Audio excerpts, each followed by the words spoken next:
Welcome to Aunt Kellogg's Corner. Today I'm going to tell you a story. I just want you to reflect because this can happen to anyone. Not long ago, there were three 10-year-old girls, Rosette, Stephanie, and Laura. The three girls were very different. Rosette liked to read, Stephanie liked to dance, and Laura liked science. But it was at the school where they met. They were alone in this world until they met and one the other completed each other. Soon they began to spend more time together. They ate together at recess. They left school together. They went to the park.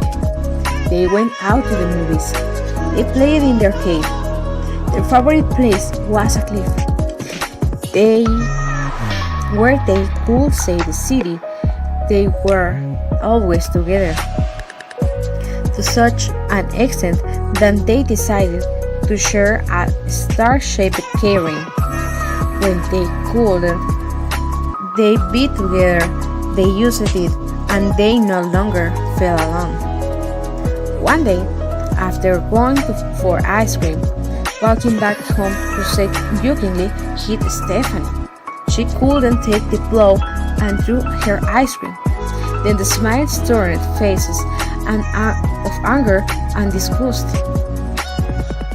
Soon they began to fight. Laura, the one who was the most sensible, asked them to stop, but they didn't listen to her. They continued fighting. Then Stephanie dropped her keyring on the street where the cars were passing. Laura wanted to pick it up, and it was to be expected that in the midst of so much screaming, she didn't hear the car that was approaching her with great speed. Everything happened in the blink of an eye. In just a second, Laura lost her life because of a silly fight. Attempts to save her were in vain, because the car was going too fast. Rosette and Stephanie went scraped, but her frustration grew when she realized that it was her fault that Laura had died. Rosette blamed Stephanie, while Stephanie blamed herself.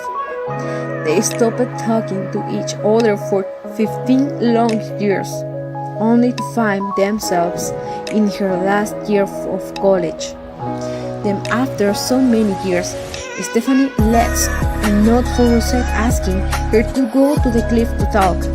Rosette accepted something fruitful, and one Tuesday evening they meet. Stephanie apologized for what happened, to which Rosette told her with tears that she had nothing to forgive.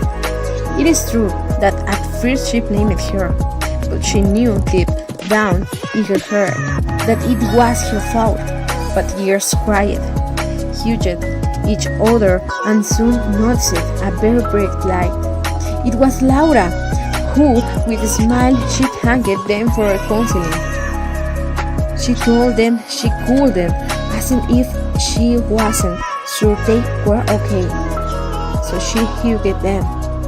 The sun began to fade into thin air, and the crying girls said goodbye.